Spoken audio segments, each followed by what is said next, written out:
আখিরি জামানার নবী নবী দিগের ইমাম বাবা, নবী দিগের সরদার, হয়তো ওই মানুষটা হবে বাবা। যা যা দেরি করিস না বাবা, ওর হাতে কালমা পড়ে বায়াত হয়ে মুসলমান হয়ে যা, তোর নসিব খুলে যাবে বাবা।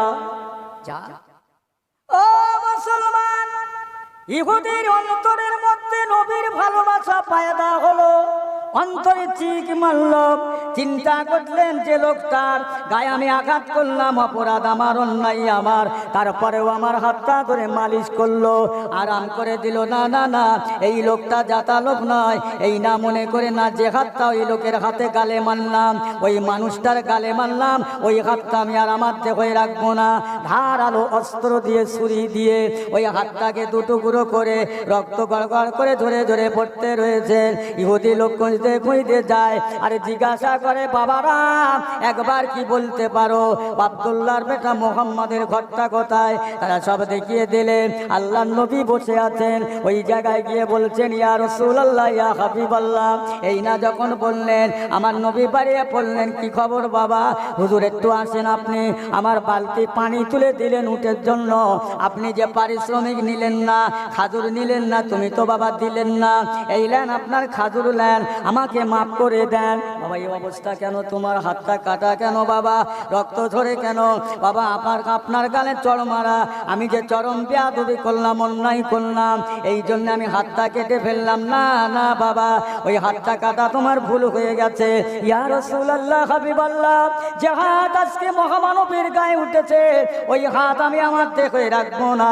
এখন আপনি বলুন, আমি অন্যায় করেছি, আমার মাপ আছে না নাই? ক্ষমা হবে না হবে না?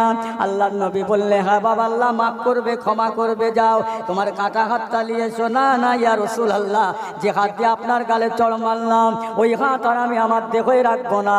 ও আল্লাহ নবী বলছে, বাবা দুনিয়ার মানুষ তোমাকে খোঁড়া বলবে, লুলো বলবে, প্রতিবন্ধী বলবে, যাও শিগগিরই যাও, তোমাকে আমি মাফ করে দিলাম, যাও যাও।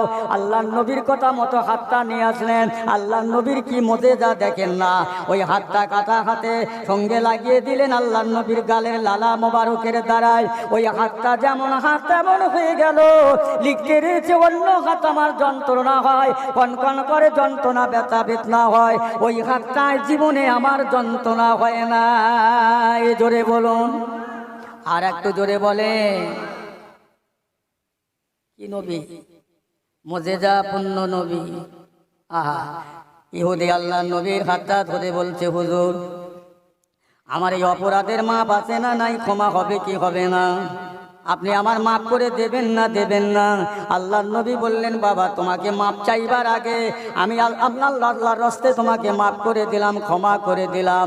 ওই লোকটা রাসূলুল্লাহর হাতে হাত দিয়ে কলমা পড়ে জীবনের মতন মুসলমান হয়ে জান্নাতের যোগ্য মানুষ হয়ে গেলেন। একবার জোরে বলুন সুবহানাল্লাহ।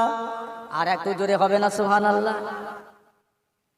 আসলে কি বলবো বলেন, যদি বল খেলার মাঠ হতো তো ওখানে গোল কেউ প্লেয়াররা বলে, এই সবাই বল বল, কেউ বলে না।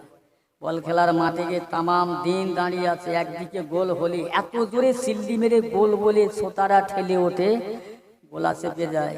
এই বলেন তো, ওই যাদের হয়ে গোল বললেন ওরা আপনার কিছু দেবে? একটা টাকা দেবেন, এক কাপ চা দেবেন, একটা পান দেবেন, একটা রুটি দেবে না? ওরা যা জিতবে তা দেবে। ওরা পায়ে লাথি মেরে খেলে জিতে চলে যাবে, আর এরা সারাদিন ওখানে দাঁড়িয়ে থাকবে খালি পেটে, অনাহারে রোদি।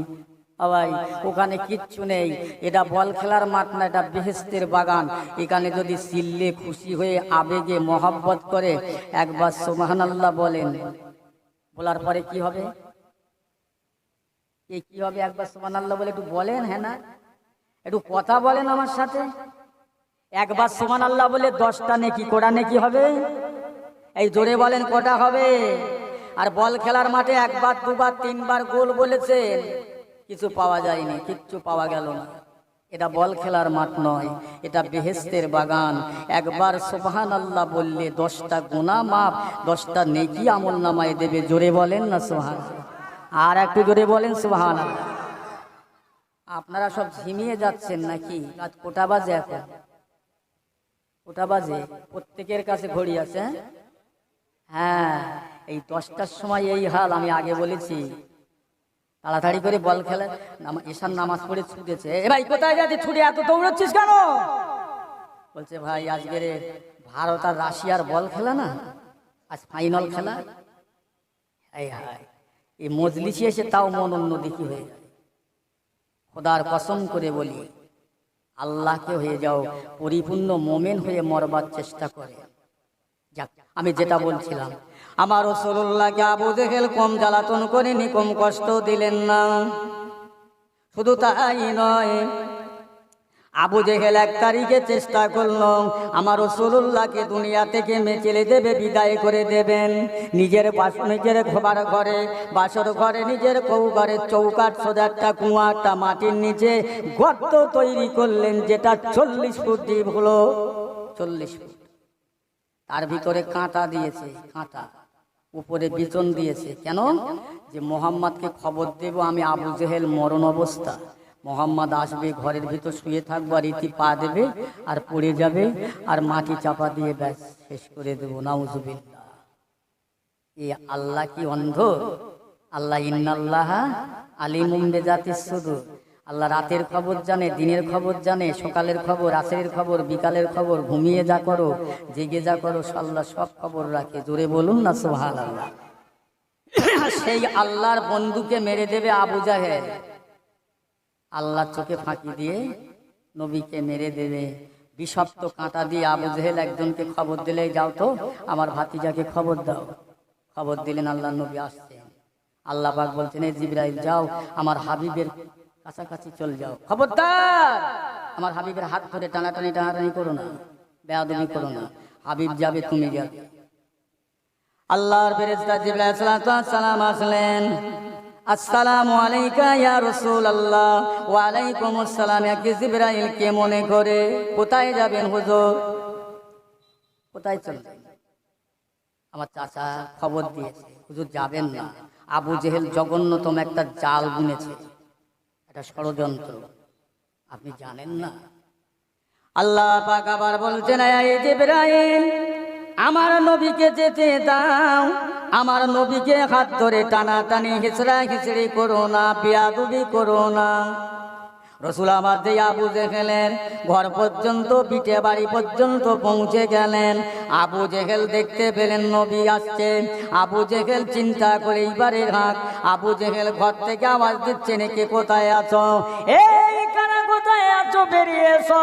মোহাম্মদ নিকটের মধ্যে, মুঠোর মধ্যে। এই না বলে চিৎকার করে আবু জেহেল বার হতে গিয়ে ওর মুহূর্তের মধ্যে ভুলে গেল গর্তের কথাটা, যে ও খুঁড়েছে ও নিজেই ভুলে গেল।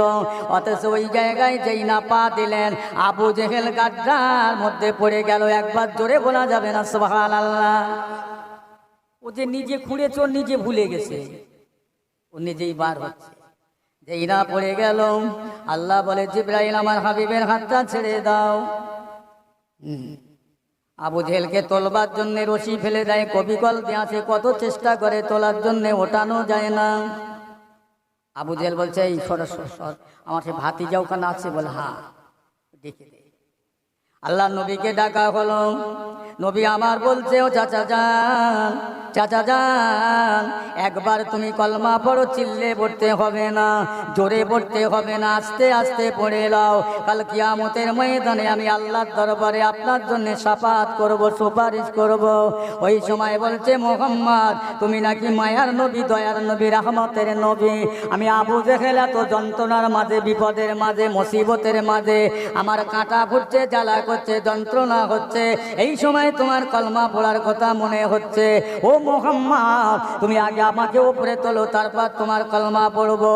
আল্লাহ পাকের নবীর মানসান আল্লাহ বাড়ালেন।